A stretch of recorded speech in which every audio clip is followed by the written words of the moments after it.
Yes. A little bit. Overall. You can sign him and give it to him, that's.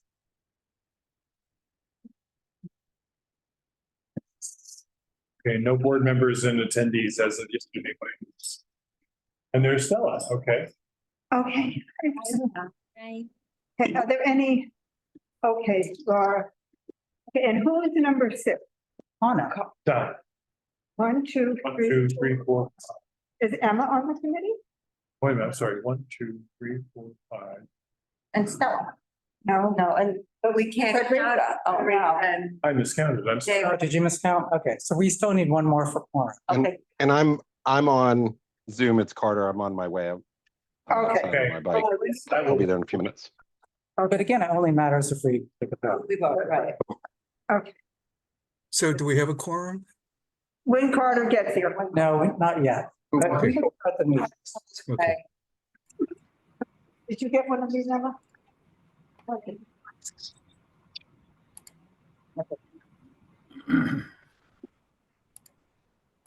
So this is all going on. Valerie just, Okay. I joined it, so just Go with an attendee. we might be able to knock off the. Yeah, I mean, should we go through the responses from George first, or do you want to go through this? Anyway, Let's go through the George responses first. okay.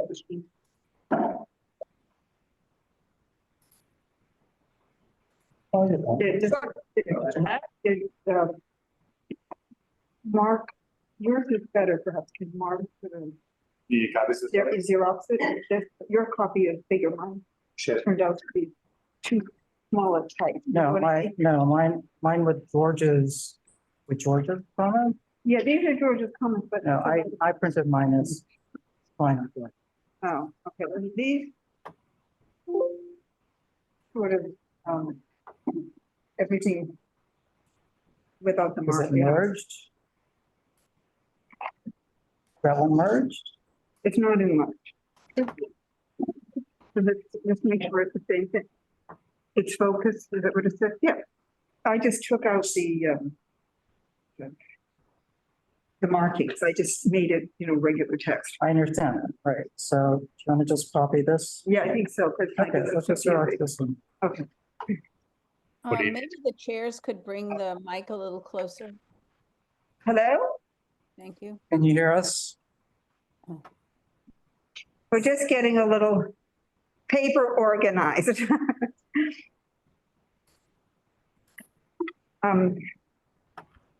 You sign in, sir? Thank you.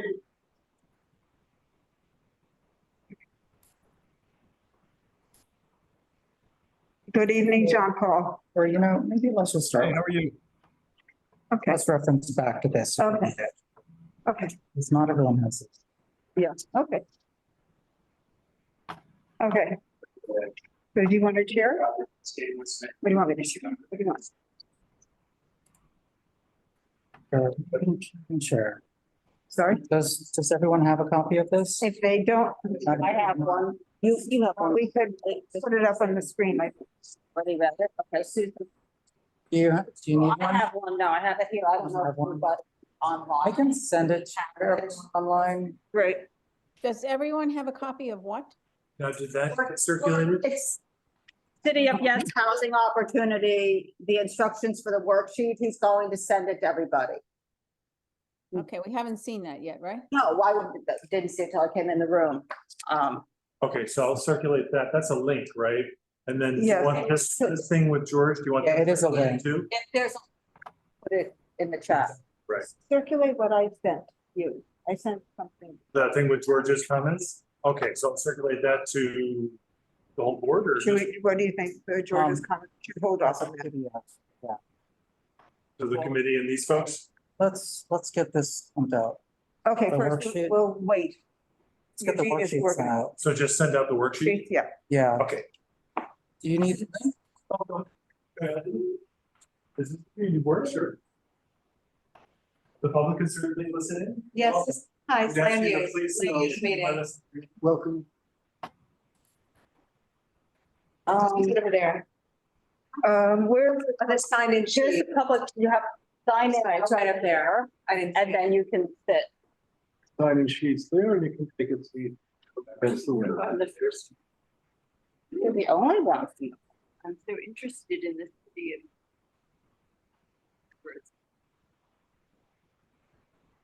Okay. All right, so we're going to start our meeting. Welcome everyone to the May 29th meeting of the Land Use Committee. We are going to discuss the City FES Housing Opportunity Proposal. This is primarily going to be a business session. This is the third meeting? Yes. Third meeting this month for CBS. Let me just go around and introduce everyone in the Land Use Committee. Co-chair. Katie Bordenaro. I'm Eugene Yu, co-chair as well. Susan Wittenberg, committee member. Michael Levine, committee member. Donna Raftery, committee member. And then Rodriguez online, Siegel, committee member. David Gruber, committee member. Stella Fitzgerald, committee member. John DeVerna, committee member. John. Is Sean Sweeney, public member? I think Carter was online. Carter's I'm on. here as well. I'll be there in just a minute. I'm Carter Okay. Booth. I'm also on the committee. All right. So we wanted to take this session to start to gather our thoughts and structure the shape of the resolution.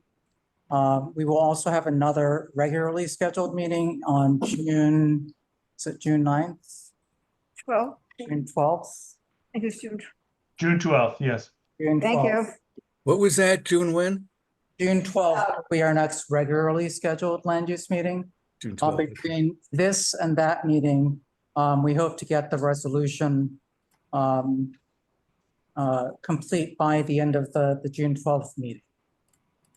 I have sent around, and in the chat, Mark has just put a link to the worksheet that DCP has recommended that community boards use to frame their response. We had a similar worksheet for the economic opportunity, City of Yes, and the other City of Yes proposals. So this looks like a decent framework. This has all of the high level items that are part of, I guess, the presentations that DCP has been doing in this roadshow. So this can be a base for us to do our resolution. We can also amend this if we need to, but since it's a worksheet that we have, I wanted to get committee's thoughts as to whether this is something that the committee wants to move forward and use as a base for the resolution. Frederica? I had understood that Susan said there was the option of supporting or denying with conditions, but I don't see that as an option. In terms of each of the individual. Yeah, Susan, did I get that wrong, that there was the conditions option? You're referring to me. This Yes. this is we can do whatever we want. We are not bound by this. This is a guideline. I mean, I guess that the hope is from the DCP's perspective is that that's what you'll follow, but that's our voice. We say what we think is right. So you're saying that the with conditions, either deny or approve, was not a formal option? Well, if you're limiting yourself to the worksheet, yes, but in the sense of our resolution, I'm talking about how you're going to have to vote at Borough Board. Right, it came up about the form, that they went by the form. Is that what you're referring to, Frederica, last time? Well, could I just say what we did? We had a similar form with City of Yes Economic Opportunity. We chose not to follow it, but these are the topics that we can or that we may or may not comment on. And we don't have to use this form. We can structure a resolution that says We approve, we disapprove, we don't comment, which is what we did in economic opportunity. We did not comment on everything, but we did acknowledge that we had, that these topics were raised and we're on the list. Right, for economic opportunity, I do believe we used the sections that were given to us. We didn't comment on everything because not everything was applicable to our district. And the same thinking is going to go into this as well. So for example, the very first one, town center zoning, there are no town centers in our district. So it's optional for us to comment on it. DCP has said that they want us to comment, but I know that we had early discussions that said, you know, the committee feels that that's kind of a waste of our time, or that our time is better spent just concentrating and focusing on what does apply to us. What we know about. Okay, so there's the resolution, and I'm not speaking about the resolution because we can structure it however we want. I'm just thinking about Susan being at a borough board meeting and having to vote. And if the options are either our binary, then that's different than having the option with conditions. Right now, it's not clear to me exactly if they will be following it. That's something I will have to follow up on, and what the plan is, because I do not know. I mean, I would assume that should have the right to say I support something with conditions, and if I don't, then I will vote against it. I will have to follow up on that, though. Could I jump in on that, just in terms of maybe what Frederica is referring to is the land use portal, where you record your board action. And I believe that has approved, disapprove, approved with conditions, disapproved with objections. So I think there's 4 categories. So, but you're correct that they're not reflected on this worksheet. I don't know if that's right. Though. But just as a point of order, Susan won't be able to vote at Borough Board unless they keep the vote open, because the board will not yet have a position. What are the dates, Susan, for your voting? Next month, I assume that borough board is the same day, most of the Same time, day it's as the our same full board. Thursday as full board. So it'll be, okay, before full board. So you're right, we won't have an official board position. So what they said at Borough Board was that they were listening to all these meetings, reviewing the recordings. I think Lizette had said that their staffers are doing that, and they're going to take that into account. But the Borough Board vote doesn't roll up to DCP, it rolls up to the borough president. But I think that the borough president has been very clear on a lot of his positions, even though they say they're listening to us. You know, and you can all read that. I circulated the transcript of the borough board meeting. Okay, question. So is our goal now to comment on everything in compliance with what the borough president seems to want? Or do we still have to not comment on things that don't apply to us? What is your desire as chairs? My understanding was we were leaning toward not commenting on the things that don't apply to us. That was, I think that was pretty clear at the very beginning of our conversations. This discussion at last meeting. Oh, okay. Some board members, not on the committee, who were pressing to comment On with everything, a citywide perspective, right? as opposed to just each board, because it's a citywide plan. But none of us here seem to really want to do that, both Mhm. because it's overwhelming. Right, And also, in a way, it puts you in a potential position of voting completely differently than that community did on a particular thing, and we don't Right. know that. So it seems, stick with what, what Yeah. we've dealt with George and what are our issues. yeah, I think that's been our position in general, right? We don't comment on It has. things that affect other community boards because it's kind of overstepping our remit, right? We need to say that somehow in our I resolution. think that's true. Up front. Take it. That's That's correct. good. Susan has her hand up. If I may, I mean, that is actually that's an important threshold question, because it's going to affect just how much you put into this resolution and what what topics you're going to hit. Now, clearly the borough president has said they, you know, that he would like us, you know, to vote, he would like votes on every single point. The philosophy is that if you're going to create small amounts of housing in many different ways, that you're supposed to put this all together and not leave out certain elements. The downside is that if we're commenting on things that don't influence us and asking other boards to do the same, is that then you could be said as playing communities off against one another. So, and that's something that we, you know, we want to respect the identity and the knowledge of other boards with regards to their situations. You know, think about, do you want, you know, communities that have no landmark districts, you know, affecting us? So it is a threshold discussion. Right? David? Oh, yeah. So, what we're going through, every board is going through. This is highly controversial. Every board is going to have problems with it. Every board is going through the same process that we're going through.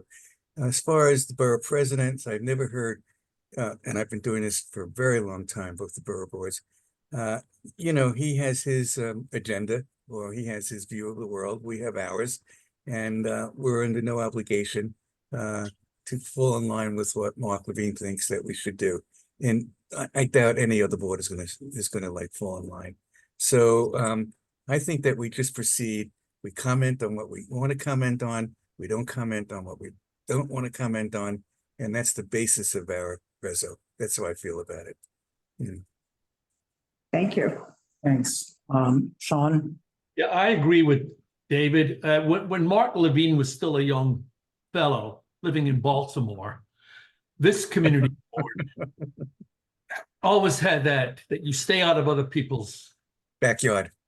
and they stay out of yours. I remember Ann Arlen, right after 9/11, she was very concerned about health issues, and she suggested that we have the city provide showers for the 9/11 emergency workers so they could shower off. Now, who could object to that? This board said, no, we're not going to tell CB1 what they should have in their district. So if we're not going to help firemen and emergency workers, I don't think really we should pay much attention to what the borough president says. He has his agenda, we have ours.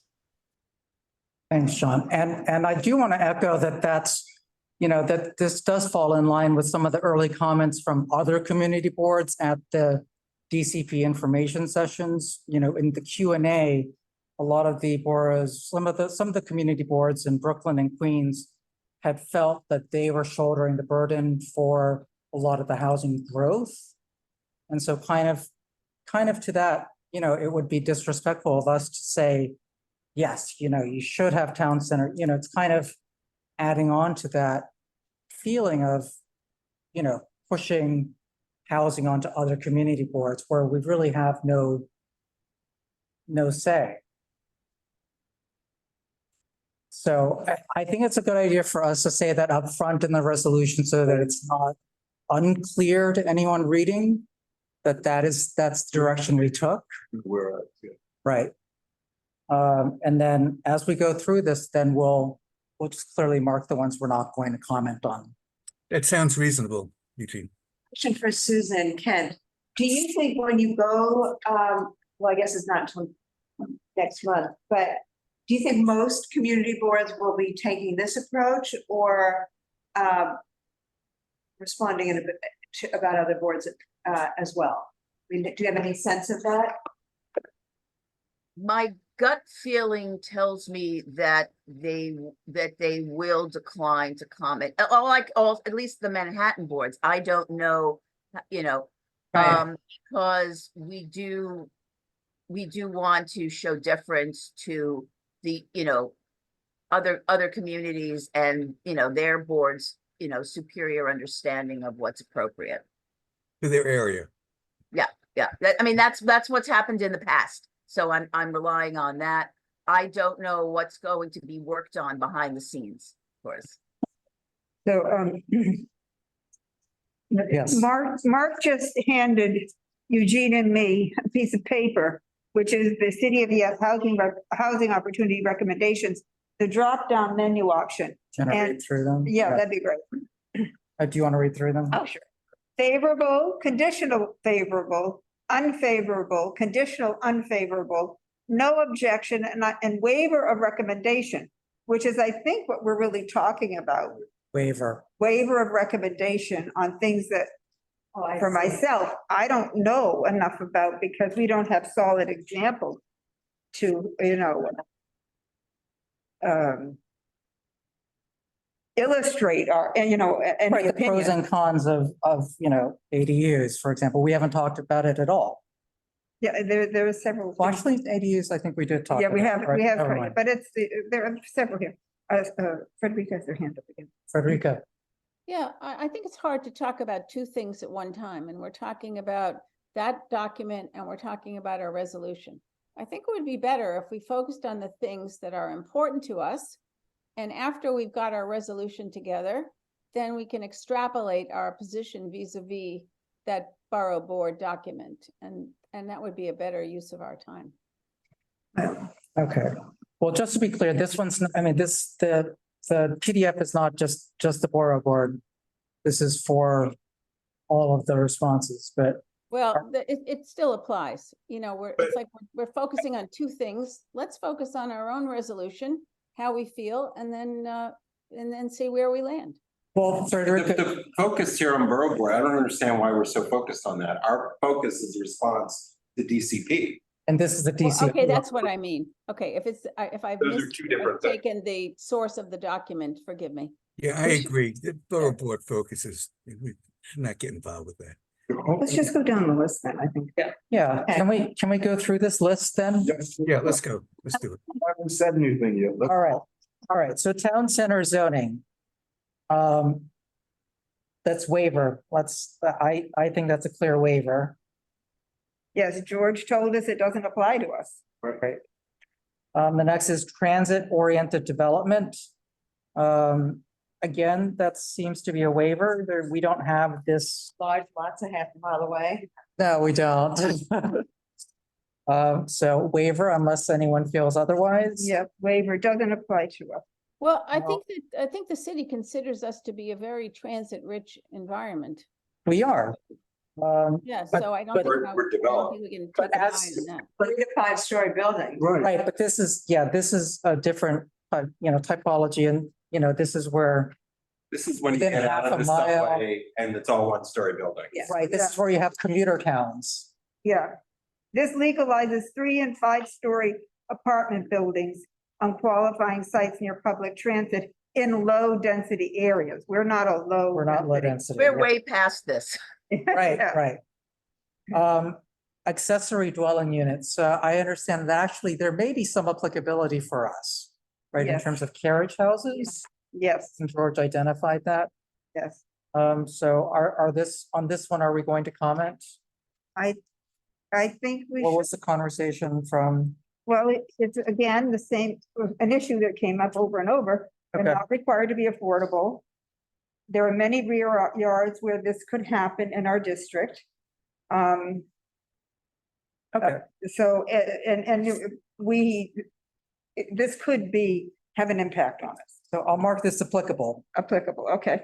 Okay, It may also be more applicable in the basement basement, apartments. That's which, where it's applicable because it would allow development. of it would where you legalize. wouldn't have Okay, In a lot of the, okay, we have a lot of stuff predates most of this, I mean, Right. but a lot of it is already permitted. Okay, and we do have that in our, Yeah, I mean, you Just could, presumably this in some of these small buildings, Yeah. basement apartments that would Exists. otherwise meet various, requirements would be. okay, yeah. all right, I would also suggest you err on the side of inclusion. If it's not clearly something that's not going to apply to us, Mhm. don't be so quick to just discard it. Yeah, Okay. if we have to look further, we look further. Okay. Yeah. Now, district fixes, this says give homeowners additional flexibility to adapt their homes to meet their family's needs. Remind me what this looks like in terms of their language. Yeah, this is a lot about the reductions of the rear and side yard requirements.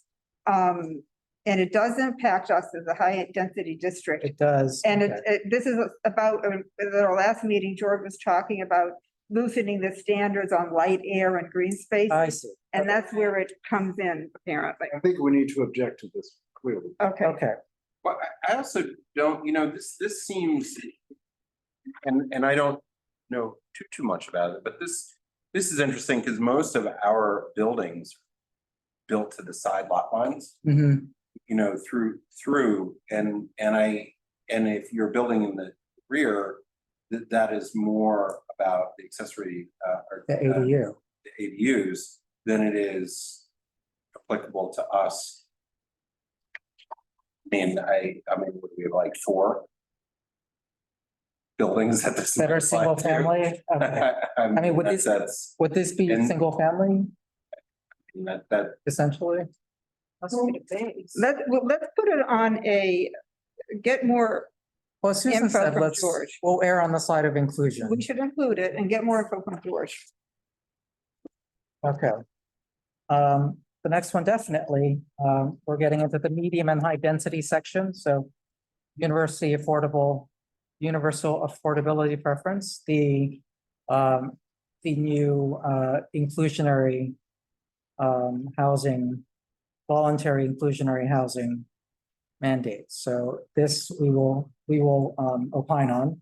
Yes. and in detail, because I Yes. think from what George was saying, it applies, but it doesn't apply.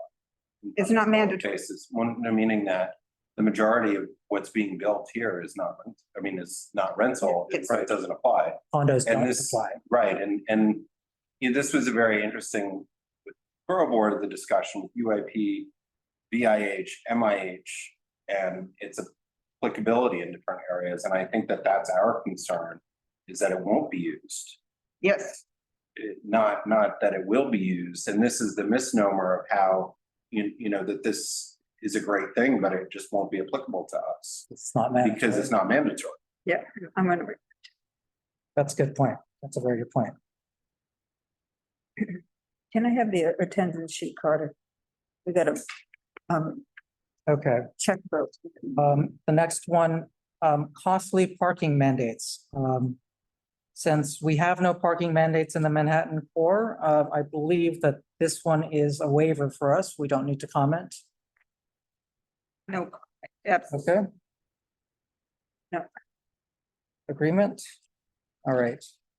The next one, convert non-residential buildings to housing. So this is the adaptive reuse. I would say yes, but this is applicable to us. Yep, I agree. All right, after that, small and shared housing. So this is the elimination of the dwelling unit factor. And also to support, I guess, the SRO type of housing. I would say that we should opine on this one as well. And I think that the other discussion point, just from over time, that's been an issue Mhm. is and how that applies to college dorms Mhm. versus SROs and the big differences to that, because that's always about through time. Although George doesn't believe it will be used here, it is For applicable. dorms. Well, I think it's a very good thing, but I just think there's a big difference between, what dormitories are doing, what SROs Yeah. and very good benefits of this type of housing are, but The economics seem like it wouldn't necessarily happen in our district. yeah, I mean, we've always had this issue, right, with NYU happening on the eastern border in Soho, that they're taking up valuable real estate, building dorms instead of housing. Right. That's just been the ongoing issue. Yep, and we have it on the west side too. And then many years ago, somebody wanted to build a dormitory without an affiliation, Just a standalone dormitory. that they could connect different things Really? instead of housing, right? It's not uncommon in smaller cities. Yeah, it's like business, temporary business. Like corporate housing? Corporate, yeah, Okay, people have events, they have to house people. okay. But it's not affiliated with one school. Okay. The next one, campus info. I know we had some discussion whether we have, I mean, obviously, we're sitting in the biggest type of campus right now. This office is in one. Did George seem to think that this was applicable, that we should talk about this? Yeah, yes, he did think so, and he said that, you know, someone could amass a zoning law and create a campus, could amass enough zoning laws to Just different create a than campus. NYU. Oh, Yeah. okay, to create a new one where there wasn't one before. Yeah, Okay, Right, that's right. This is definitely something we need to discuss. okay. Great. And on the last page, new zoning districts, so new residence districts requiring MIH.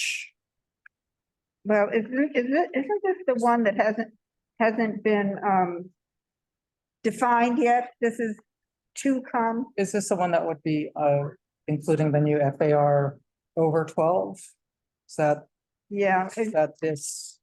I think it is, and I think in that borough board transcript that Carter sent around, we got a little more information about it. This is the one that George said that was not defined a couple weeks ago, but But isn't this the one that involves creation of new zoning district? yes. Yes, Yeah, And the mapping, which would then require a follow-up ULIP action. right, there's no, it doesn't, we don't actually include any new definitions. Okay, We can look into this more. I mean, if it's applicable in our call area, you know. in the outer Yeah. areas. Okay. We'll err on the side of discussing. Definitely applies to CB2. Yeah, I mean, this most likely isn't applicable to us because all of our areas that we Already always talk mapped. about are deemed commercially important. Right, And so unless there's an overlying residence district, which I don't think there is, it's Mhm. possible. Okay, so I'm gonna star this one as possible. Yes. Okay, updates to MIH, so update to mandatory inclusionary housing. That's to allow option 3, which is the deep affordability option. Citywide, so I would say yes, we do want to discuss this, Okay, Yes. all right. The next one after that is sliver law, the narrow lots, and applying the quality housing regime to narrow lots in R7 to R10 districts. I think we said that, yes, this does apply Yeah, to, we don't have many though. we don't have many, but we have more than 0. yeah, this is something around, sort of around Washington Square Park is R7. I think. All right, the next is the quality housing amenity change. This is extending the amenity benefits for the quality housing program. And update and improve incentives for family size apartments.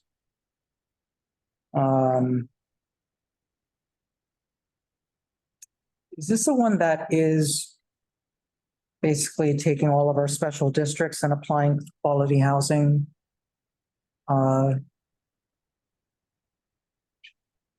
Well, George said quality housing is an undeniable success. But does it make sense to give the benefits of the floor area deductions retroactively to buildings built as towers? I think that there are questions about this. I don't know. Well, this would be great if it was used here. I mean, none of our buildings have any of this stuff because they're all smaller, older buildings. Okay, And then the big ones, again, are the bases are typically, you know, used fully for commercial. so you're saying it just doesn't pertain? Well, no, it would be great if it did, but from most of our buildings, we don't have these facilities because we don't have spaces We don't have buildings They of keep this building office size. buildings Okay, instead of apartment buildings. but would it apply to us if there was a building? I think that it, but I'm not, guys, which are. Guys, This applies in our R7 zone, and we have a lot of R7s. Okay, Frederica, Yeah, thank you. At the last meeting, we asked George to get back to us with how many units in our district these various initiatives had produced. yes, Did he get to do that? No, he's not told us that. he did give a lot of responses to the notes, but this was not one of them? No. Okay, There you are. I didn't see that. okay. So we'll just need to follow up with George then. Ask George. Should we also follow up with DCP? We can also follow up with them as well. So sorry, the question. Board members not ask questions. Uh, We're not taking We're in questions. business session, so, Well, from the board, Well, right, they're not. well, we're in business session with the committee, so. So non-committee members don't ask questions of the Actually do not. Typically, but are you preventing me? No, if he's a board member, he has a right to participate. yes, well, we're on a particular topic. I've been listening the whole time. I know you have, I saw you. So my question is the one in the chat, which is what's the definition of affecting the community? Susan, I thought that's up to the chair of the committee, whether they allow non-committee members to participate. Our bylaws act, if he is a board member and he has been attending the full meeting, then he is entitled to participate in business session as well. Yes. Okay. Could you repeat the question? My question is, what is the definition of affecting? I think the definition that we are using is there, is there a typology that these proposals affect? So Sorry, I does, can't hear you. is there a typology? Could you use a different word? I don't know what you. Okay, so Is there an example? each of these proposals defines a set of, either zoning, a type of zoning or a type of building. And if we don't have that type of zoning or building, Can we come up, I'm sorry. Can we come up with a specific example that exists in our community that this would apply to? But I guess my question is it people or is it land? Because it affects the people in the community. It might not affect the land in the community, but it affects the people. And seeing the people are the community, it seems very odd to me that we're defining it so narrowly. The people who commute to this area we represent on the community board. The people who go through the community, we represent. This is not a landowner. By that notion, everything affects everyone of it. I do Comment on everyone else's things. I think they talked about this at the head of the meeting. They were trying to figure out what's most applicable to the concerns of the immediate residents. And business. John, can you move closer to your mic if there's a? John, are Oh, you? I'm sorry. It's static. Yeah, could you repeat that, John? No, I just thought we talked this at the head of the meeting. I think they're trying to figure out the concerns that are most pressing to the immediate residents and businesses and interests within the community. Because we took your extrapolated, more expansive definition, we can talk about anything from anywhere and anyone can comment on our thing. So I think we're trying to stay somewhat in our lane. That's my understanding of where the conversation went. John, your Bluetooth connection or whatever your connection is has a lot of static. I mean, the tourists, Whatever I'm saying isn't that profound. Is it better? Yeah, no, we can hear you now. We can hear you. Okay, I'm sorry. That's fine. At the head of the meeting, I thought we were talking about just trying to identify the topics that are up for discussion here that are most affecting the residents, the interests, the buildings, the land within CB2 proper. If we took a more expansive thing, which I think we already discussed and kind of moved on from, then anyone could talk about anything. That's And we not have true. other community boards coming in and talking about any business that we have dealing. So I appreciate what you're saying, but I think we were just trying to focus more on the things that are most immediate to us. John, just as a point of clarification, because I'm not being specific enough, obviously.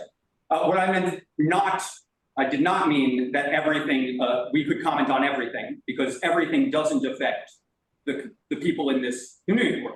But yeah, a lot of the things about New York zoning affect people in this community board. So I'm not suggesting that we could comment on anything, but I am suggesting that a lot of the stuff in this proposal we could vote no. If you want to vote no, vote no. But the idea that we are only representing people who live here is categorically untrue, and it goes against the remit that everyone here so fervently protects. I'm a new community board member and I wasn't sure when I was allowed to speak up earlier, or I would. Well, I can't. They have to be recognized by the chair. Be recognized. Oh, I'm sorry. Yeah, but it's another you. Okay, but Okay, so, I'm We're not reaching a consensus on the, with the committee, and I care what. because we're moving on. It's up to the chair of the committee again. okay. No, you're I trying think to come to the conclusion No, that you want to come no, to. please order. Thank you. I think we're on the second to last item. So, landmark TDR, so transferable development rights. I'm so sorry, was there That's not a further discussion on whether we're a board that only represents the people who own land? I don't think we need to make the whole night discussing that. I was just wondering. We'd like, It's in our minds. It's something we can discuss many times in the future. We're gonna focus on what we have at hand right now. we'd like to go through and go through this item of business first, which is just to go to the different sections. So we just have 2 more to go. You want to get to the answer you get. No, Well, thank you. thanks, Alfred. All right, thank you, Matt. Did we Didn't we finish talking about quality housing? Yes, we finished. I never recognized the gentleman. I can push on until later, but I was gonna say that, Do you have a question I will, On this topic. on and this topic? a response to, Yes, thank you. that I see this as dramatically affecting our district, because as a renter in our district, if I would like to move within our districts, housing production in other districts affects the rents that I would pay if I want to move. So I think it's critically important that we develop housing in other districts because it affects my rent prices. That's going to be happening. We understand that. Housing will be developed thank you. in the city. Okay, yeah, we're focused on these items now. And we'll move on. Quality housing, Donna, you had Yeah, no, you're fine, okay. TDR, so air rights, within landmark historic districts, I think that, yes, this is, Jeff. I just want to follow up because after, I don't know, was it at the meeting or after the meeting, George said that we had 89 individual landmarks. And then I reached out, we reached out, and I know Eugene was on the thread, to Andrew and to DCP. And there are 89 city, state, and federal landmarks. Not all the landmarks have all the same categorizations or recognitions.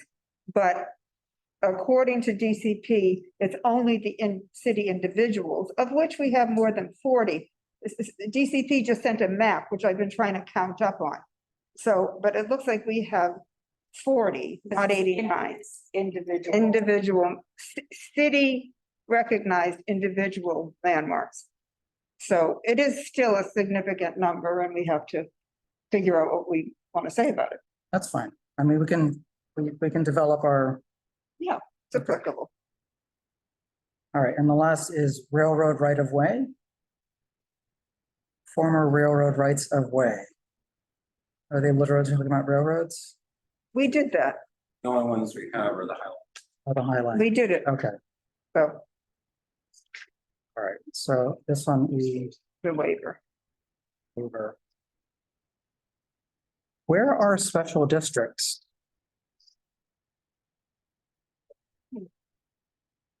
So when we talk about our special districts, where does this fall under any of these? I know, not specifically. I don't see it actually.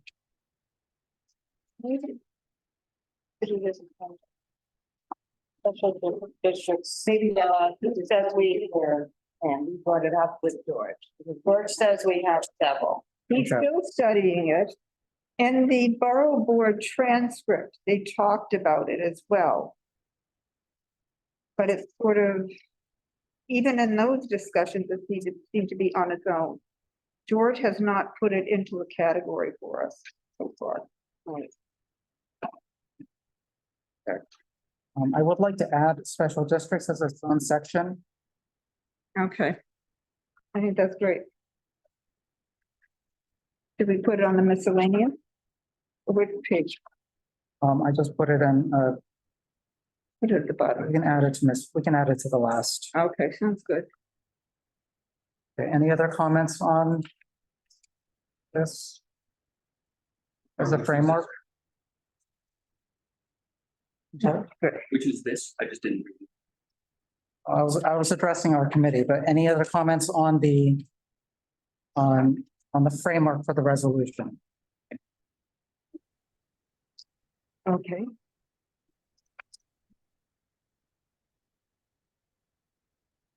All right. Now, George did go through and discuss, I think there were a number of questions for George. He did respond to some of these. Do we want to distribute? this Yes, to I the think Donna took members? one. I don't think Claudia has one on my list. Okay. And can we email it to the, I was gonna say, should I, Email to the committee members. to the committee members or? Thank you. And everybody else is online? Well, Not the public, but the. right, the committee members that are online. I'm pretty sure you have to give the reporting material to the board. If it is, right, under New York State law, every trustee on a board has the equal rights information. It's just wild. I don't know why you're trying to hide it. No one is, No one is hiding anything. We're, You, When you walked in, yes, well, if you guys agree and we disagree, obviously the tone changes. we don't know. What am I disagreeing about? I, a good guess on where people, I don't understand why you're so upset. I find some of your principles, beliefs and points of view to be really unfortunate. you know, Matt, I appreciate your position. We all have different positions. I think what you should do is discuss it with Susan Kent and Well, I'm try to here. find a way to deal with it at full board. Unfortunately, I'm present tonight. Okay, thank you. We have to deal with business at hand though, so I appreciate what you're saying, but it's not our time to like debate your state of mind. Emotional state. We don't want to be here till midnight. Require you. Yeah, do we want? You can always vote against that. Exactly. Oh, And yeah. comment endlessly.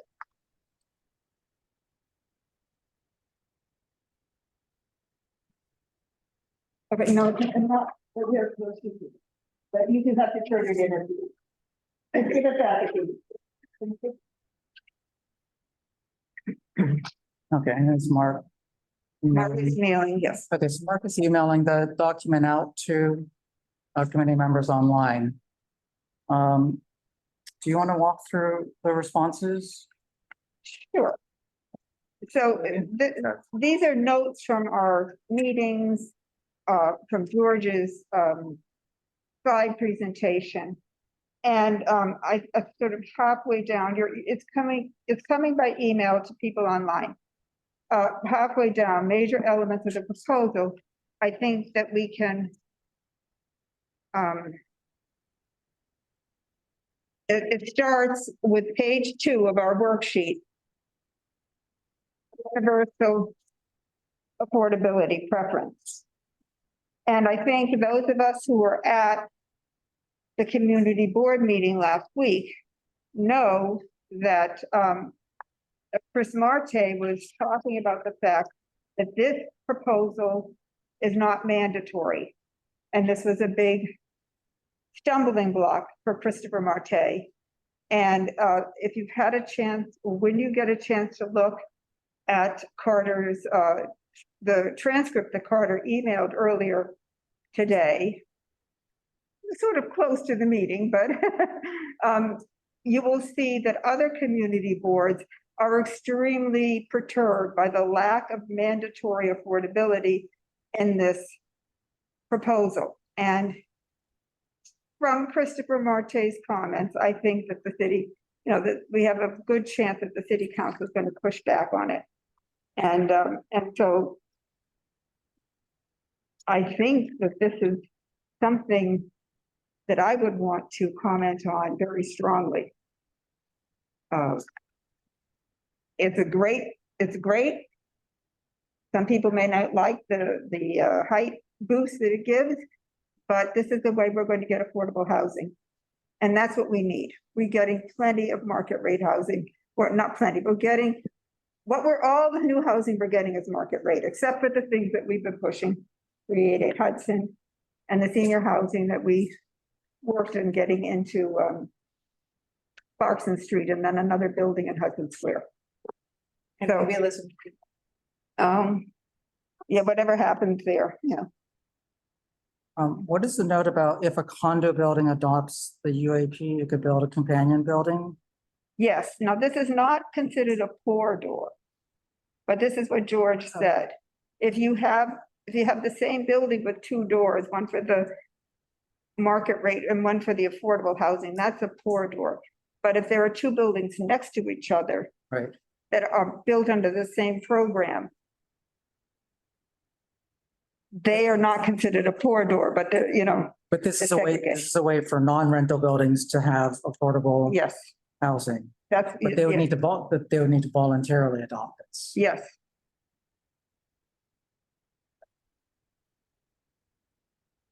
And as I say, the comments that I've heard are really very critical about the lack of mandatory requirements.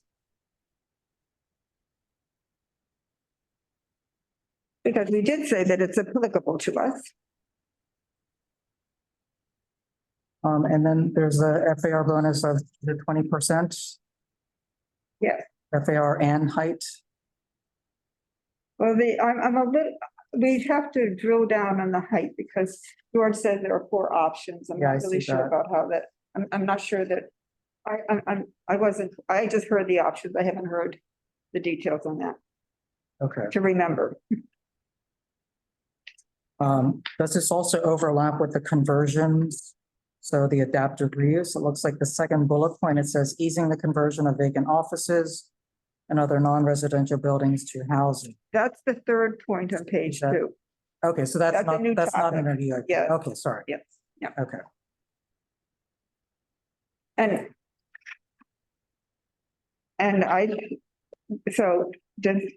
What does the committee think about saying AUP is fine, but why isn't it mandatory? I mean, it seems very clear to me. Is this where we asked George to do a case study on the 2 addresses? No, that was more about. It was about this. Partly, but it was really about house size, Well, it was about the difference that when people are building condos Under versus this, rental, that you have less housing production. And the majority of development here is condos development, and they're not able to use any of this, so that the total amount of housing is less overall in our community, which is what's happening. We want to argue for development.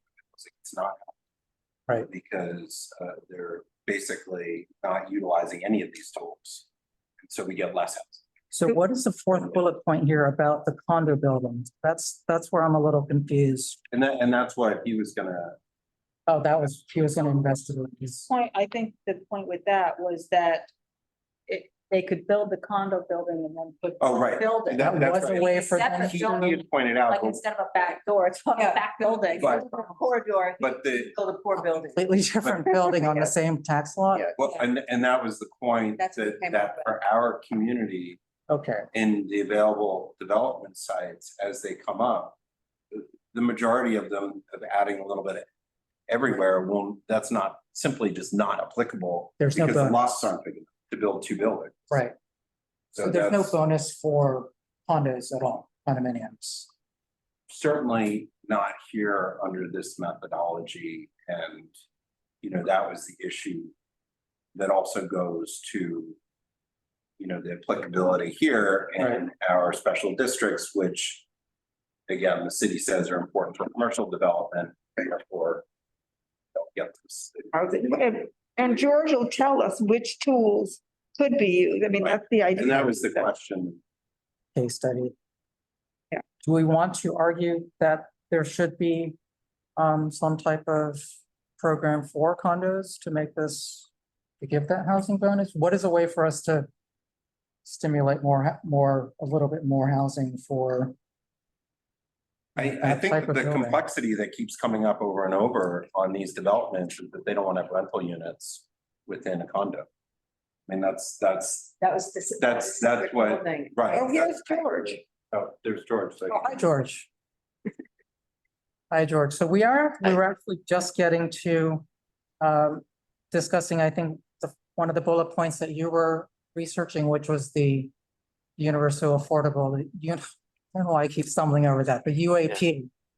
And then how it's not applicable for condos versus rentals. And it looked like there was a way that companion buildings could be built if the lot was somehow. Which we would run into the problem where we don't really have lots of that size in our district. Yeah, I mean, yes, it's a problem. I don't really know how it's going to be addressed. I don't know what the workaround's going to be. I mean, it's separate poor build, but they can't do poor door anymore, but you could do poor building, which doesn't sound great, but it's legal. And certain districts can still do the off-site option for 10 years, and then it's going to sunset. And but you know, no one solved the issue of condos and affordable rentals in the same building. I don't know it's ever happened. What are these special districts that you just mentioned that are expiring in 10 years? So the right now, currently, if you're in an inclusionary housing area, so this would include the Hudson Square area, or an R10 inclusionary housing area, those two areas can still use the off-site option, which is essentially you provide the affordable housing in a off-site somewhere in the community district or within a half a mile of the project boundary, or within a half mile of the project if it's near the edge of the community district. And often HPD can facilitate that. But there is that offsite option for some of these developments. And that offsite can be a rental, right? So therefore you would have a different building somewhere else that would provide the affordable housing. George, what do you mean by some? Can you explain to me what some of the buildings that allow off-site? So some would be only those that are in current inclusionary housing areas, which includes in your area Hudson Square. Right. Or the optional R10, which includes just a couple of areas in your district. There's not very many, I guess is what I'm saying. Okay.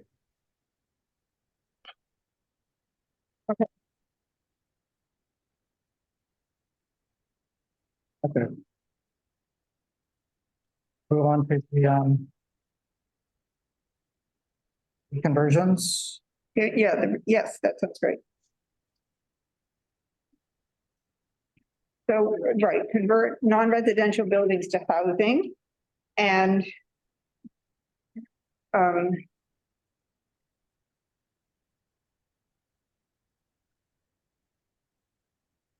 how likely do you think this is going to be affecting us, George? Conversions. I mean, a lot of the conversions already happen. I mean, you're in the community districts where these things are allowed, right? And what this does, this change, it expands the types of uses that can go here. Currently, it's just it's just dwelling units, and now you can have rooming units, supportive housing units, and I think dormitories, as well as newer buildings up to 1990, right? So you expand the types of buildings that that can be converted, but you already have this, right? It already exists. It's just expanding its scope a little bit. In other districts, this is a much bigger deal because they don't have this at all. We also don't have many unused office buildings That are But big. it's that are vacant or that people convert at this point in time. Right. And many of the owners of these buildings, I know from sitting on my bid, are not interested in this. In fact, many of them have sold their residential buildings because they prefer to own commercial, and we hear that a lot from owners. They're not interested in this because that's, you know, the building would have to transact most likely for somebody to Have to take sell. advantage. Does the hotel conversion fall under this as well? And I know that hasn't been. You're from. Well, I know rooming units can. I know. So if it's a hotel, they would still need the special permit, Right, okay. right? And so you could not do that as a right. Okay, we'd still go through a ULURP action. Okay. Yep. And we know that one of our biggest our biggest landowner, Trinity Church, is not interested in residential, and they own so much commercial space. So it seems applicable. Does anyone oppose it? Or it seems that. This has mostly been taken advantage. I think, Jordan, CB1 is where you're referring to, not The most not opportunity. CB2, right? Yeah, where the conversions of commercial office space. I mean, It's more applicable to TV. Yeah. CB1, yeah. Well, I mean, I guess I was saying that the rules are in place here. I don't know how often the rules are used, but and it's not only like this would apply in industrial buildings, like 19th century loft buildings too, right? I mean, even though there's loft laws and all that, it's essentially relief from yard and legal window type requirements that apply to all types of non-residential buildings. It's not only offices, I guess is what I'm saying. Right, it's been factories, and we've taken advantage of this in general. Right. Yeah. I mean, you have the C62G district, which has essentially prevents a lot of conversions. That's in the southeast part of your district, right in the corner, and that they're changing the rules there, essentially to allow for conversions. And so some of those buildings, which are used now for commercial or industrial purposes, they would have, they're generally older, so they would already currently apply. But they may very well, some of those change now that they can. Okay. Listen. Okay. Thank you. Okay. Okay. Are we worried about dormitories? That's the only thing in this section. that's just been a concern in the past. I don't know I if think there's there's an any new ongoing one. concern, but that's been. And that's been a larger issue of with NYU buying space Mhm. and utilizing it when there are other uses that.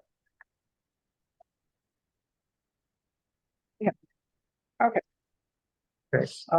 So campus info, it sounds like there was discussion on this last meeting, the ability for campuses to be created by amassing tax lots. So that seems to be a new, well, to me, it's new, but a new discussion point. Yes, it is a little bit new. Sorry.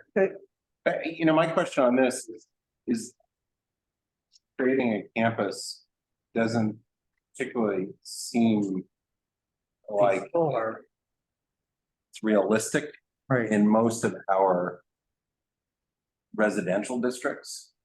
you don't really have. But nicer it complexes. would be helpful in some respects if somebody were putting something together, and I don't, just curious on its applicability in some of the other more commercial parts of the. I mean, would that allow more development? But most of those areas, again, are either you're taking down the buildings and rebuilding, which this wouldn't seem. This is utilizing unused space, and again, it just doesn't seem. We don't have a lot of churches. I mean, We don't have a lot of unused space. Space. yeah, you And know, even amassing a tax lot, I'm not sure what benefit. I mean, so it's applicable, but we're not It's too a low concerned. probability event, right? Okay, low Yeah. prob. So I Neither- mean, where it really applies would be like in the big height factor estate near NYU. And I'm blanking on its name. That covers several blocks. Where we are sitting right now, Washington Square Oh, Village. Yeah, thank you, Washington. Thank you. and Like there. it's already approved for infill building Oh, okay. as part of the NYU. Part of the plan 2031. Yeah, Well, there's which they haven't rules- exercised. right, the because it's rules too would costly. allow. I'm sorry. Go ahead. No, I was saying which they haven't exercised because it's very costly. Well, just the new rules would allow the buildings to be placed closer to each other. And so you would be able to fit more onto the site there. And the other thing is that, I think you're absolutely right, is like, there aren't very many other sites in your district that would qualify currently. But I just want to throw it out there is that you're defining a campus simply by the size of the zoning lot. And the size of the zoning lot can be created by very creative people who essentially put together, many zoning lots with multiple owners. And then suddenly you have a campus if it's 20,000 square feet. And it's unlikely somebody's going to do that. I'm going to say it, but I just, I feel obligated to say that if you are defining the zoning lot by the size of the zoning lot, or defining the campus by simply the size of the zoning lot, and that you allow people to assemble the zoning lot however they'd like, somebody's going to likely do something unpredictable at some point. Well, what are you suggesting would be alternate language? I'm going to have to think on that. You brought up a valid point, so now. I have to, You're the consultant, you're our consultant. Yeah, no, I get it. And let me tell you, like, as far as work product goes on this, is that I am preparing like a kind of memos organized similarly as you all did, as I did with the last one, to try to explain what each things are and things to think about. And I'll try to come up with some language for you in that. Okay, thank you. Thank you. John Paul, do you have your hand up? John Paul? Yeah, thank you. Just to Matt's point earlier, he's, I think, taking a bit of a broader look at this. And now we have things that are certainly potentially affecting things within ours. So like George brought up, I think maybe the things that, maybe don't affect us now, or NYU's already doing it or whatever, doesn't necessarily mean that we shouldn't look further at it or comment on it. Though I don't know where that comment goes. Okay. Thank you. Thank you, John. Did we do small and shared house? No, we didn't. Okay. Dwelling unit factor. So the small and shared housing.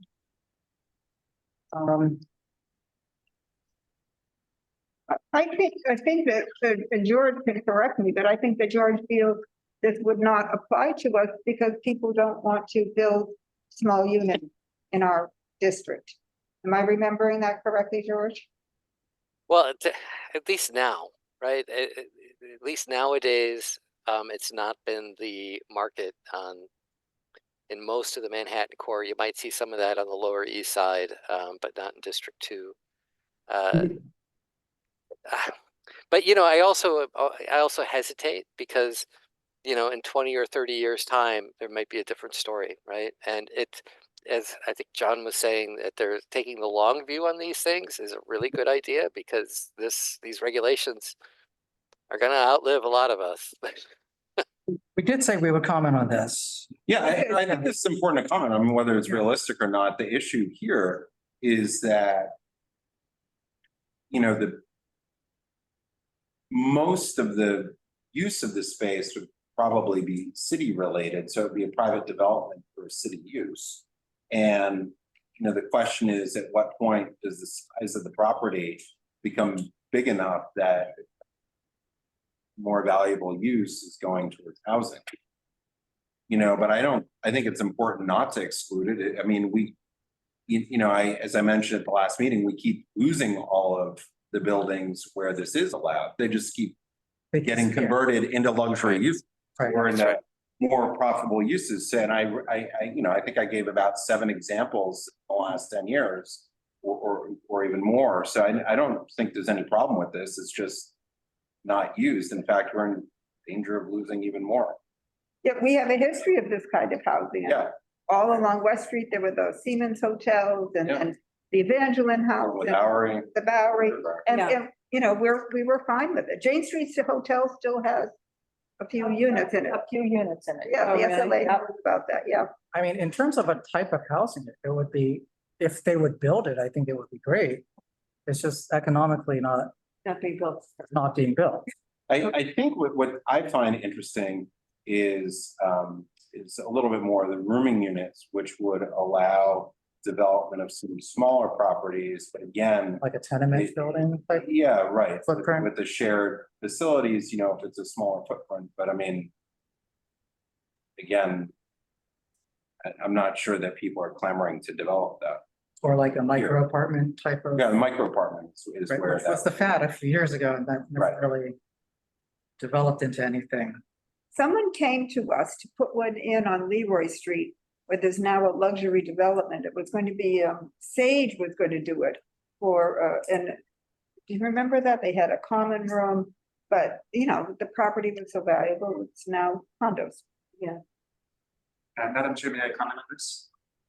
Yeah, sure. I just want to comment on this one because SROs are particular, I would say, I think they're an underappreciated type of housing. I used to do a lot of meal deliveries to disabled people or seniors that lived in SROs in San Francisco where I used to live. And I think they get a lot of punched down upon because they're not, you know, a standalone homeless shelter, which has its own troubles getting approved. Gail Brewer was So- a big advocate, and she said it was the elimination of SROs is one of the big cause of homelessness. I mean, I think. We keep losing them. I think the committee is supportive of this type of housing. Yes, absolutely. And I'm encouraging you to be full throated in support, because I think we'll see less support in other community boards, and I just think it's important. Yeah, I mean, it's a type of housing that's kind of native to the neighborhood. I mean, it was here before we had it was zoned out of existence. We have a contemporary example where it's being removed at the former Jane Street Hotel. Right. I mean, I think our Becoming a private members club. Yeah, I think our frustration is the market forces developers can't. It's hard to force a developer to build this type of housing, even though it would be. But our support would also show citywide that, you know, we believe in this. This is a good typology that, you know, can be. Yes, we're fine. There's no issue. The agencies that owned these buildings, even the companies, have sold them all to further their endowments in our community so that they can better utilize those monies elsewhere. And So they that's what's been happening. Valuable property in CB2 to build more of that type of housing in other places where it was less expensive. Right. So they actually got more spaces, but they weren't in this, What we've seen is developers will develop to build luxury market rate housing because they get the most. You know, they get the most bang for their buck in terms of what they can sell it for. So, you know, ultimately zoning can't force them to build this. Lots of them. Developers. I'm sorry? We have lots of zoning that developers don't avail themselves of, or programs that developers don't avail themselves of. I think trying to get into the mind of developers, because I don't think anybody here is one, is going to be difficult. And I would just suggest that the committee, if they think it's a good idea, just it's a good idea. Thank you, Matt.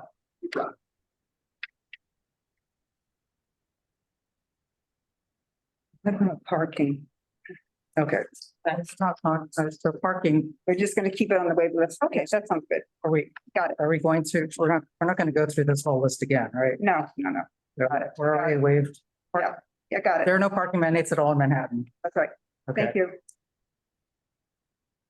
I don't want to be here all night.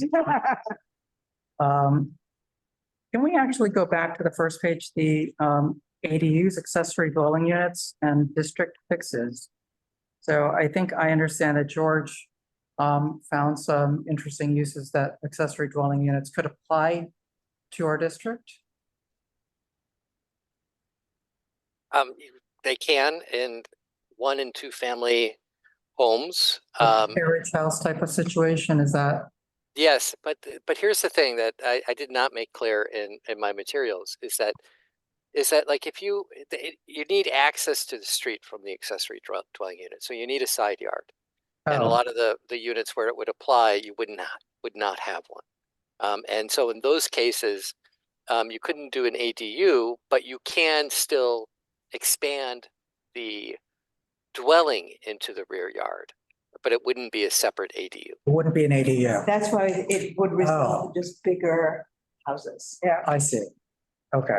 And what about the basement? Where, Carter, would you pose? Yeah, I would just say, is this applicable on basements in our community?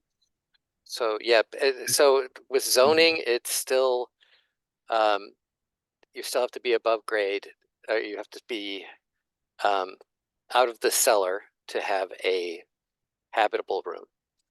So that's not part of this. It's not. Okay. There's no parking. And why do they have an apartments listed here? Well, basement and a cellar are two different things. Oh. Yes, basement, and so basements are primarily above grade. Above grade. And cellars are primarily below grade. And I was assuming you meant cellars when you said basements. If you did not, I apologize. No. It's just, yeah, on their worksheet, they specifically call out basement apartments. So that's where we're getting the language. So cellars are below grade, basements above grade. Right. Yeah. Donna, you had a. Got it. If I can see windows, if you go down and there's windows there. That's considered I basement. haven't lived in a basement apartment in CB2. Okay, I live in one right now. Okay. My cellar has no windows. Asking about this. Sorry? Yeah, district fixes. So district fixes here, it says give homeowners additional flexibility to adapt their homes to meet their family's needs. So this is on the BCP verbiage on their worksheet. What does this actually mean in terms of the proposal? If you're asking me, I am Yes, not I'm 100. asking you. I am not 100% sure, but I think, and I was reviewing this today, and I will get clarification on this. But I think this is referring to a lot of the waivers of yards, side yard, rear yard, legal windows, to essentially allow for additions into the side yard and rear yards, which you can't do now because we have those yard requirements. And, you know, essentially it's the relaxation of those standards, which they are called low density, but they also apply in high density districts. Okay, so kind of what you were just talking about before, what we were calling accessory dwelling units, you were saying there was a different way to expand out and it would be covered under this district fix. Yeah, I think that's my understanding. I will get Okay. clarification from DCP on this, Okay. because, you know, they didn't describe it very well in their No, they form. didn't. Like, It's a very vague bucket. So just quickly Sure. Googling that, it looks like it's only applicable in low density areas. Okay. that's how they've labeled it, but I mean, essentially how it happens is the waiver of certain yard requirements, and those yard requirements, they apply. I don't know. I mean, I will get clarification either. Okay. So it's giving homeowners additional flexibility to adapt their homes to meet their family's needs and make it easier to build 2-family homes in small scale apartment buildings where they are technically already allowed. I mean, if they apply to single family homes, we have a handful of those. They do, you do, Yeah. Well, townhouses also count, right? As single family homes. yes. Okay. There's a rush to create them, not. Yes. Yeah. Can I ask a question here? Oh, I did, yes. This section of fixes, is very vague. Can they consider special zoning districts a district? Is this a backdoor way to play around with, like, say, the SLID or other special zoning districts, to modify them, even though this was not the intent? Because I see all over what the intent was, and then, as you point out, clever people are going to read it and say, I don't know about the intent, but to the letter of the law, it says we could do community fix, we could do fixes, and districts. And I want to fix the SLID. Well, that's not my understanding. So the way my understanding of this form Can it be works. interpreted that way? Okay, well, what you're approving or what you're commenting on are specific zoning changes in that 1,386 page document. And this form is essentially pouring all of those changes into different buckets and summarizing them. And so if you have an issue with a change to a special district, it's in that text already.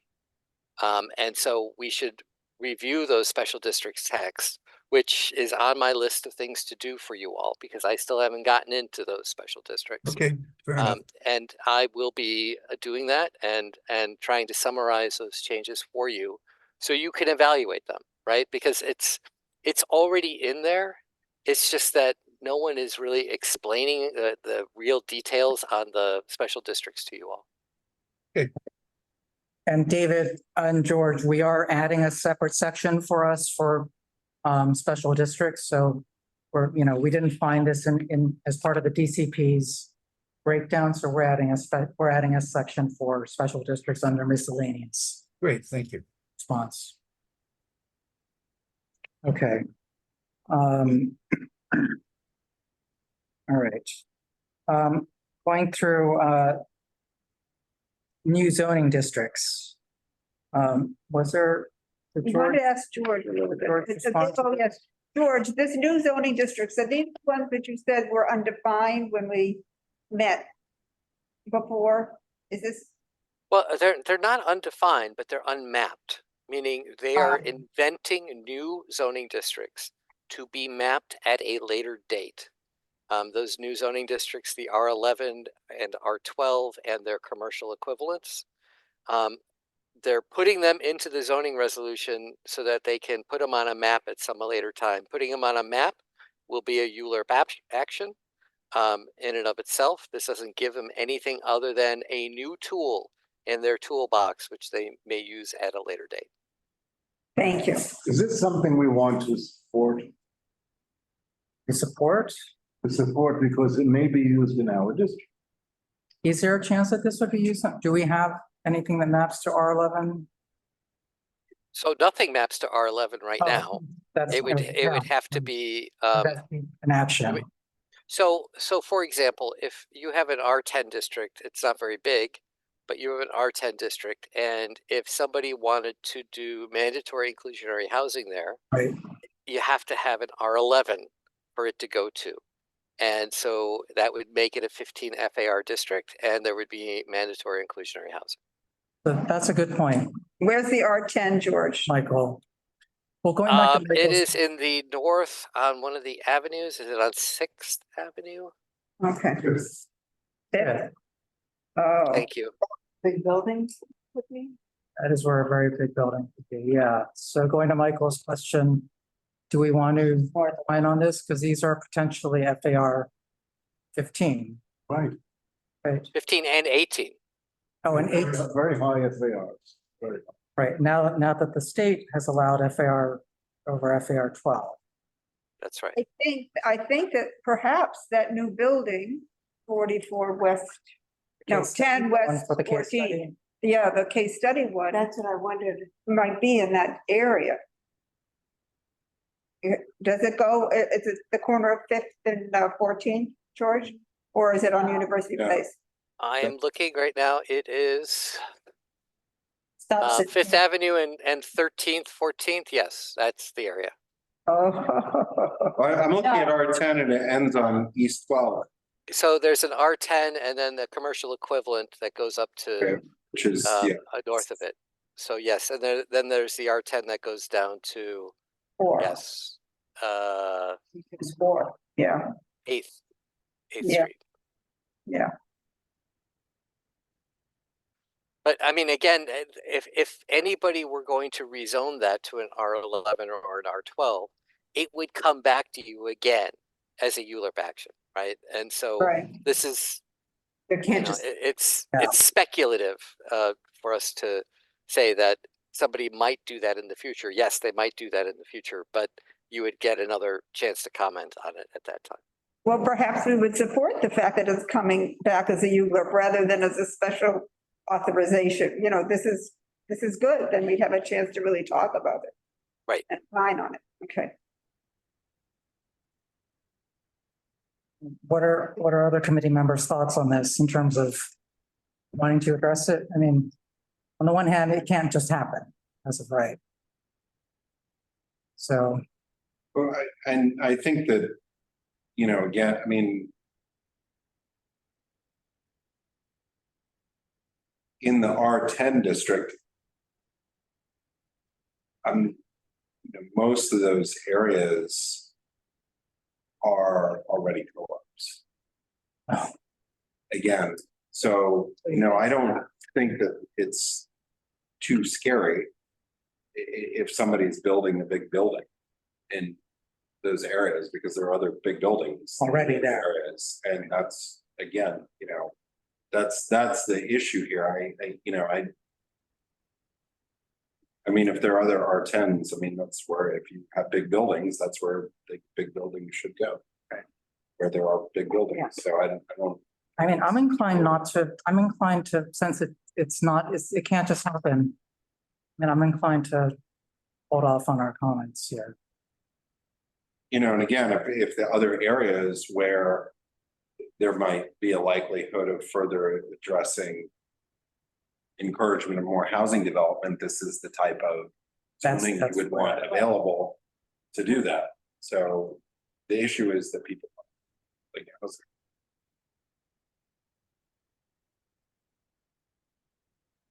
So what do you think, Regine? We say fine and with minimal comment, or? I mean, that's where I'm leaning. I mean, I don't think we need to Yeah. decide right now, but Yeah. I'm leaning toward minimal comment because it's all speculative at this point. Right. Okay. And we will have another chance. I mean, we will have a chance to opine if it does happen. Putting this language into the zoning text so that it can be used at a later date is a tool, particularly if it has an element, George, correct me if I'm wrong, of required affordability within it, if it's utilized. I mean, that, we don't have that development. This is the type of development. Oh, there's no that- mandatory. Right, I mean, that's what you had said, correct, George, is that? That's right. Yeah, Oh, so maybe that's. we what comment on would that. want, Maybe we because comment on those are that. that's what we want. that's the development. It's the only way you'll get the See, affordable housing. right, It's one of the exactly. big- If you're gonna build it that big, I mean, why not have inclusionary? Yeah. And affordable it housing. also makes it more likely, obviously, financing is complicated on a lot of these projects. You're more likely to have financing that A large is number of of units. interest because it's a big enough project. Not because of return, but just it's big enough that you Yeah. can utilize a larger pool of Right. money, that you're more likely to see, you know, financing along the lines of what's happening in St. John's Terminal. Right. Building residential there. I think that's a more productive argument than saying, just kind of saying we're afraid of buildings that big. I think that's a more productive argument. Yeah. It's the benefit of a building that big. exactly for those Yeah. very reasons.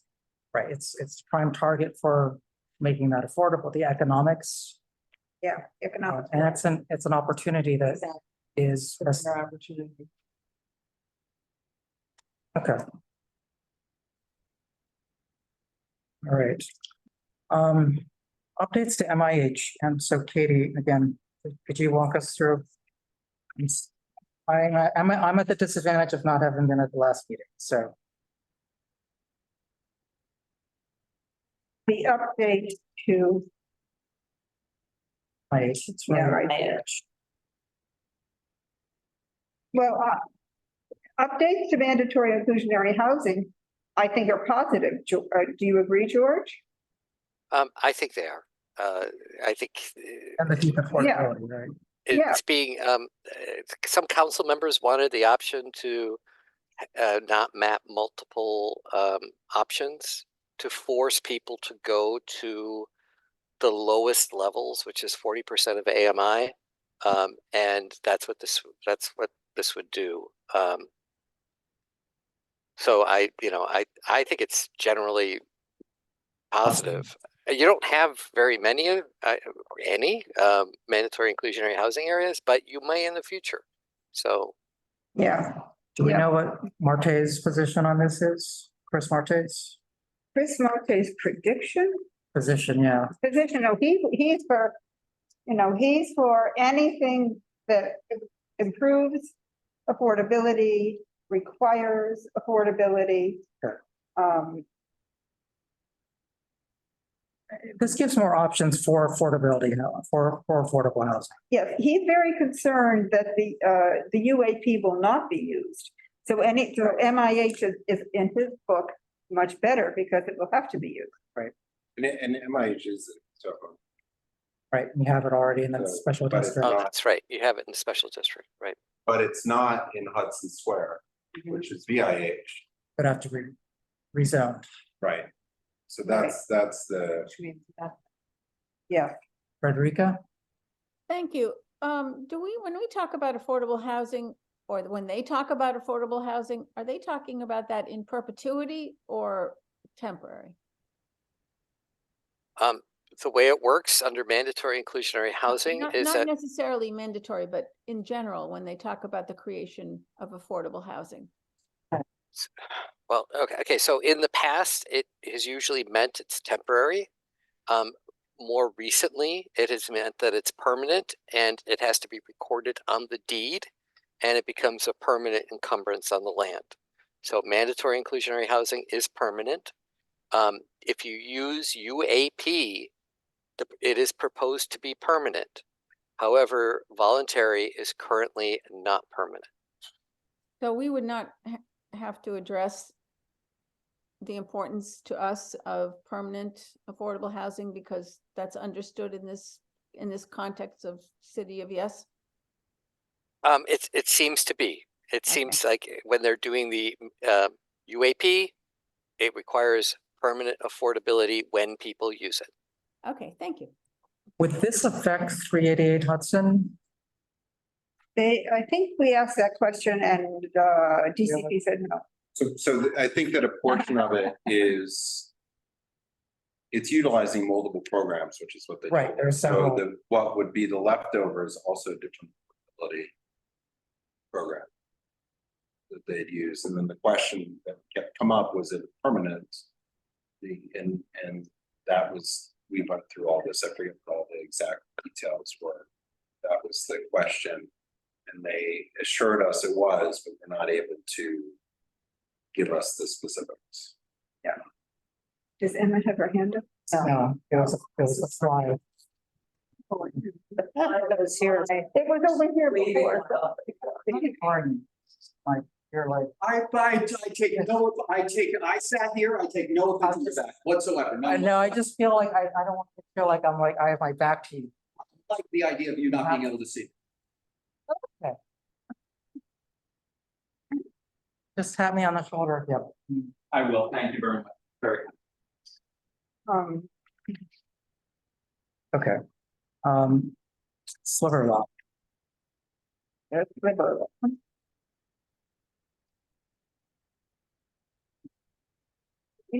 Just the next bullet. Yeah. The sliver law. Let me put my reading glasses on, as I say to my grandchildren.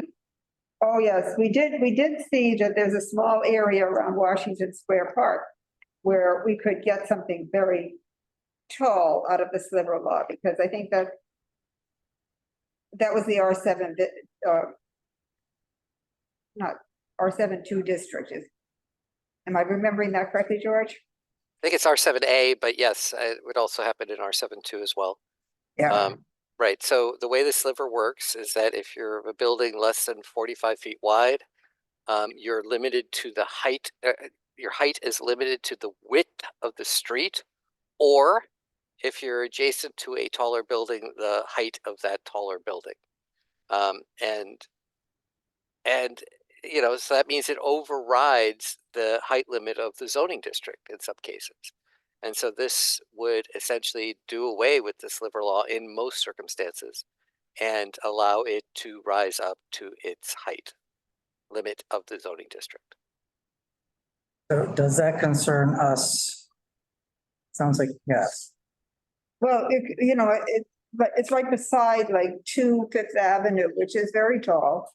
So if they took, I mean, there's some historic buildings on that block, but there's a more modern building too. It might affect us, but it would be beside something that's already very tall. It's a mixture of them. Yeah, That's on R7 too. that's the R7. I don't think that's an R7 too. No, there is the R7-2. I mean, this will apply in most of your zoning districts, right? This is again a condition of the width of the lot, and you have a lot of very narrow lots. Yeah. And so it applies, you know, mostly everywhere. The issue is that you have many, you know, landmark districts, and so, you know, LPC is not necessarily going to approve, you know, a very tall building in these areas where everything already lines up, right? So it's going to have, but it's going to have certainly application outside of those LPC or the landmark, the historic districts.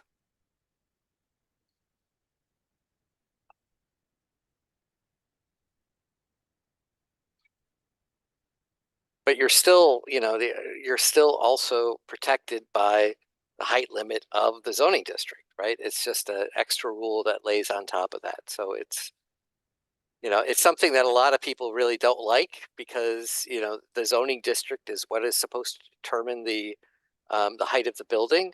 But this is an extra thing that, you know, essentially discriminates against narrow buildings. And so a lot of people who don't like this really don't like it, but other people think that these really skinny buildings shouldn't be so tall. So you know, it's really what you value in your community. So would we support or not support? I guess I'm still not hearing a definitive one way or the other.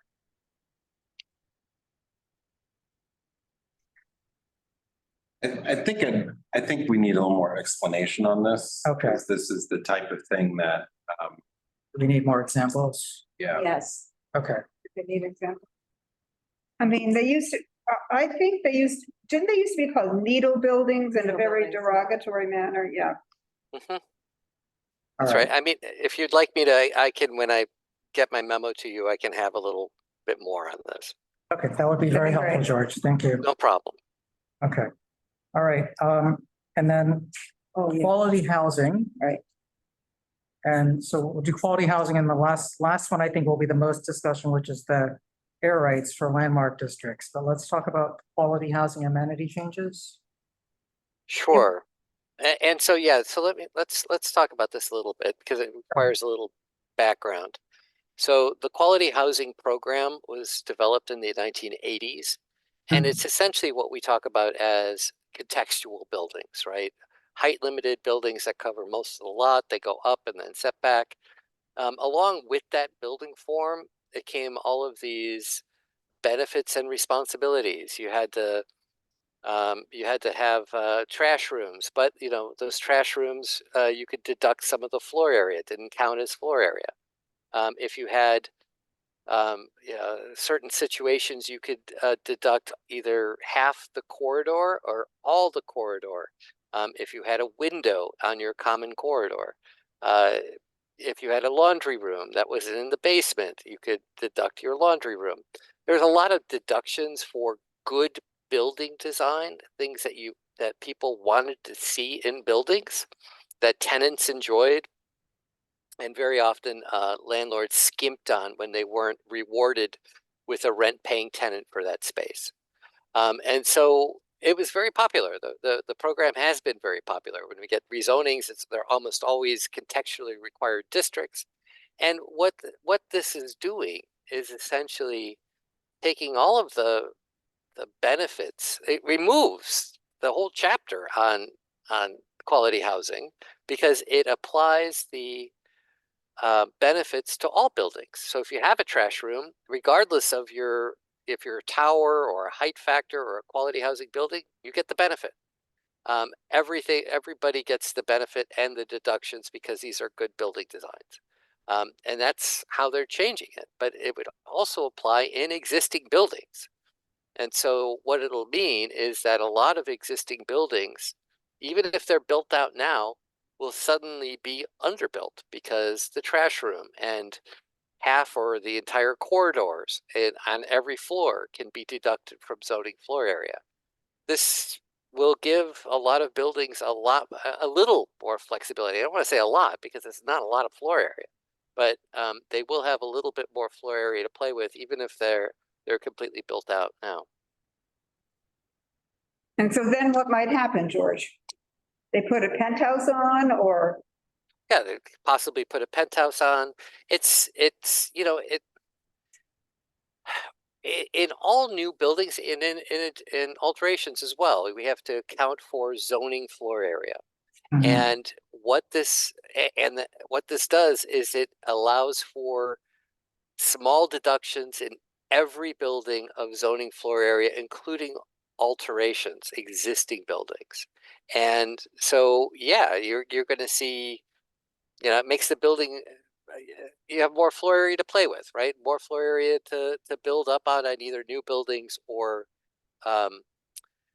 existing buildings or new buildings. But it also gives, ensures that all buildings, regardless of their form, have these building design elements that people like and that make for better building stock. I think Bo has his hand up. So, Let's see, George, I just want, it doesn't seem to me that this would be enough of an incentive for a developer to try to make some money on adding on to the roof. I mean, it seems to me it would be more likely for a co-op building. Absolutely. That wants to do something, and that might be helpful actually to them. And it's not doesn't seem like it would be a tremendous impact. So do you?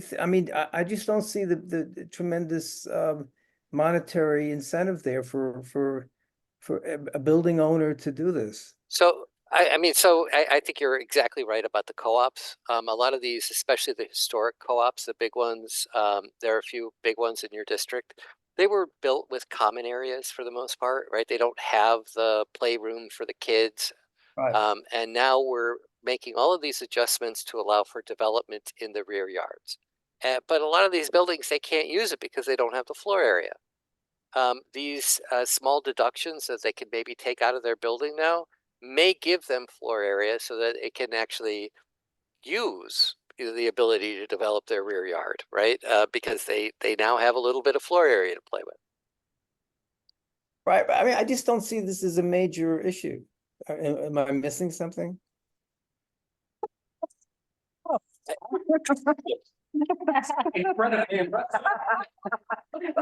Just how to apply. This is an incremental issue, right? We're talking about, at a little bit of floor area at the edges. It's going to increase the amount of non-zoning floor area in every building by about between 5 and 10%. but I just want to play devil's advocate. That doesn't actually create more housing though, does it? I mean, it doesn't create more units. It will create more floor area. residential floor area, right? It will create more floor area. It will create better housing. It will create better housing. Not more units, but better units. Right. Yes, I think that's exactly right. Better quality That's what we run housing into, unit. because we don't have laundry rooms in so many of the walk-up tenements. And we're losing all the laundromats. Right. And that becomes Yeah, the we've had issue. that. We've discussed this a number of times with things. So. So in general, it sounds like this is, I mean, we're supportive of this. It streamlines and gives a little more flexibility. Okay, Okay. And then I think the big one is now the landmark transferable development rights. So these are individual landmarks that can transfer air rights or development rights across a much larger area. And I think we have, depending on the source, maybe 89, 40, either 40 or 89. right. Individual George, you did landmarks. send an email saying we have 89, and I drilled down a little bit more on that. We have 89 city, state, and federal. I said this earlier, but according to DCP, only the city ones count, but we Federal. still have over 40 of those. Oh, That's what, that's so interesting. I'm sorry if I misled you, because I intended only to query the city designated landmarks, because that is exactly right. It is only city designated landmarks, and I apologize if I queried more than that. well, George, it's a little unclear because we asked DCP for a list and they gave us a map and we have to count the map. So, they don't seem to I have. will confirm. I will confirm that. Yes, thank you. Yeah, maybe we could get it as a list. I think it would be great. They didn't Right provide on the a LCC homepage, you can find them. Yeah, and that's what we have, but there's no, Andrew doesn't even have a separate list. We should be able to download. I know. Open data somewhere. The map Yeah. is up. So George, if you could just refresh how far this can be transferred? Okay, so 9 blocks. yeah, so it can be transferred to the adjacent blocks around the landmark. So a landmark is on a block. It could be transferred to the block to the north, to the south, to the east, to the west, and each corner. How far it could be transferred into those blocks depends on the size of the zoning lot on which it is being transferred to. So if it's a very simple thing and the zoning lot is a tax lot, it can normally just go to the edges of the adjacent block. But if the zoning lot is larger, it can go all the way to the edges of, to the far edges of the adjacent blocks. So the question I have, you look at the map, a lot of the individual landmarks are an island within a much larger historic district. And as such, there's other complexities, right, with building. How does that apply? Well, historic districts cannot transfer their development rights. No, Buildings but I in mean, historic.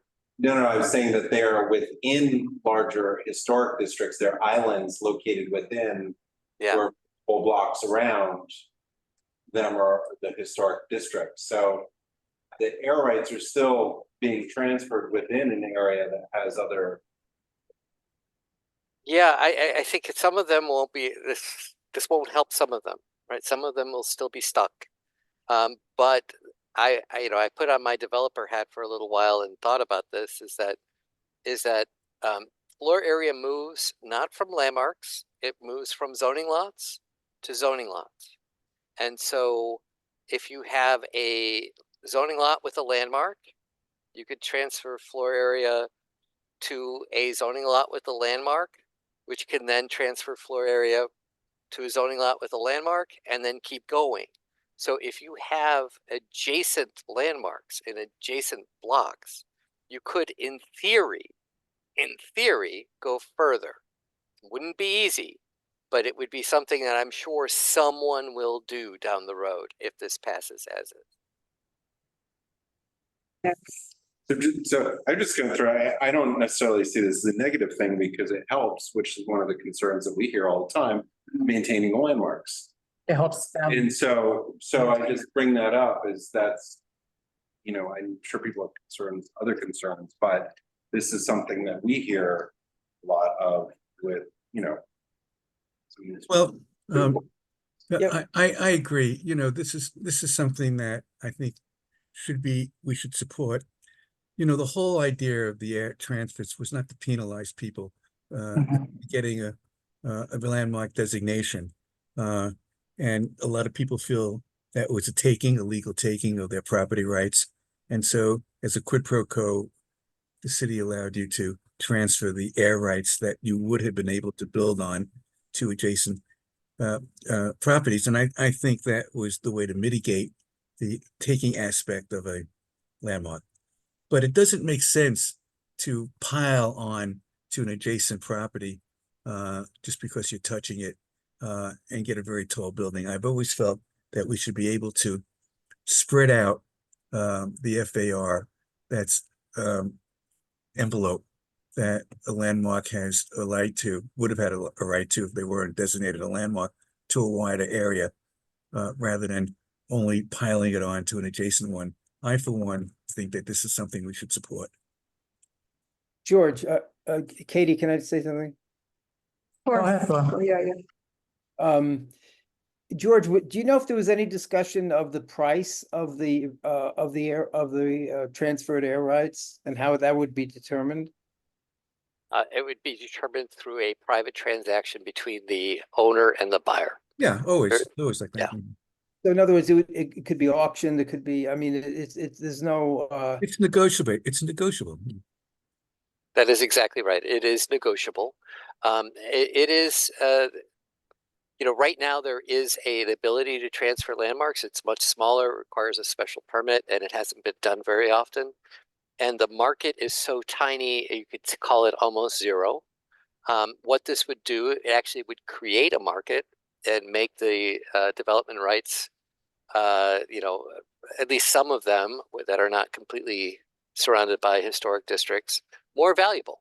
But whatever that value is, it will be determined by the owner and the buyer. Right. Right. Thanks. Anyway, that's how I feel that we should support this.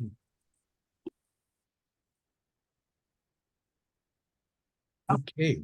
Don't everybody rise in approval immediately together in unison? I will volunteer. I did a presentation to the Landmarks Conservancy, and one of their board members, Bob Turney, who used to chair the. We know Bob Turney. He lives in right. 12th Street. Okay. Well, I mean, you know, his comment on this was that's a good thing. I think so too. And he's a neighbor too. He, you know, I saw him on the street not that long ago. Yep. Yep. Yep. Yep. Okay. Okay. Well, good. Okay. Yeah, well, that's positive. Okay. Just waiting for a report on the special district. Yeah, so I think there's just, I want to make sure I have all of our support and not support ones. I think. You know, one of the things that George, you talked about, which we haven't, I don't know which area this fills in, was the sort of the rear yard requirements in the special district. We're waiting for more info. Can you just refresh our minds a little bit on that? And I'm sorry. What happens with the rear yards? Okay, yeah, sure, I can. So currently, the way it works is that there is 30-foot rear yard requirements, and so in the center of most blocks, where you have interior lots that are backing into each other, you have a 60-foot open area. And you have like essentially what they call the donut hole, which is the area in the center of the blocks, which are not developed. This proposal will reduce that to 20 feet below 75 feet. So in most cases, the rear yard becomes 20 feet as opposed to 30 feet. This will allow for, and I think in your district, in most cases, this will allow for 1- and 2-family dwellings to essentially blow out their rear wall and expand their buildings 10 feet into the rear yard. For multiple dwellings, they can cover the entire rear yard with an accessory, with a residential use, just as long as that residential use is not a dwelling. So if they want to make a common room or a playroom for the kids, Yeah. and put it in the rear yard, they can go lot line to lot line in the rear yard, just as long as it's not over 15 feet. So George, currently you can do that right Oh. now for accessory parking or for 15 certain feet community high. village. Oh, So George, most of our areas where, or what we were talking about, which is the slid. Yep. So that would allow a full development of commercial on the ground floor. Yes. Yes. So, right. And so if you're in a commercial district, you can already fill in the rear yard with a commercial building that goes, it goes below 23 feet to the edge of the yard. you can already do that. Not with residential uses, though. That's a big, I mean, that's a change because that affects like your R6 districts in the West Village, right? Where you have a lot of, pure residential buildings. And you have a lot of open areas in between. George, this will also impact infill. And we had this situation with NYU when they built the new zigzag, or what they used to call the zigzag building, which is now, what's the name of the building? The Olson Center. yeah. Zipper So building. they needed to be 30 feet away from the Silver Towers. And so they shrunk that building in order to meet the 30-foot requirements, but excuse me. But I could imagine that as infills become more prominent, maybe at Washington Square Village, maybe some other places, this will have a lot of impact, the 20 and 30-foot requirements to be to maintain the 30-foot requirements as opposed to reducing it to 20 feet and reducing it to some of the other regulations. I'm for one, I'm against this. So that's how I feel about it. But it did come up in our community at the Silver Towers and the NYU building that they built on that street next to it. If I may, I think you have to weigh the benefit to the owner versus the neighbors, right? The rear yard is a kind of communal open space of which every dwelling which backs onto it benefits from the light and air there, right? I agree. It's again, it's 100-year-old standard, right? That shaped the city, and No, I agree. yeah, You wrote to us in your comments that light and air is precious in high density areas like where we live in. It's true, but I will also say this is that, a lot of people, they want to expand their building, and the easiest way for them to expand is on the first floor in the rear. And a first floor extension may not be as big of a deal as an extension on the fourth floor. Maybe in an R32 zone, but if we're looking at what's going on here, Yep. in CB2, I just feel like the density here is pretty Got it. tough. Frederica? Thanks. Does this help ease the housing crisis, or is it just a benefit for the individual homeowner? So if you have a side yard that allows direct access to the rear yard, you can do an accessory dwelling unit, so it can produce theoretically an additional housing unit or two. But an additional housing unit that's 10 feet wide or long? I mean, it could go the entire, no. So the way it works for 1 and 2 family homes is that in the remaining 20 feet rear yard, you could put an accessory dwelling unit back there as a permitted obstruction. So it doesn't exist. But you need to have, number one, a 1 or 2 family home. Number two, direct access from the rear yard to the street. And those types of conditions don't exist in very many places.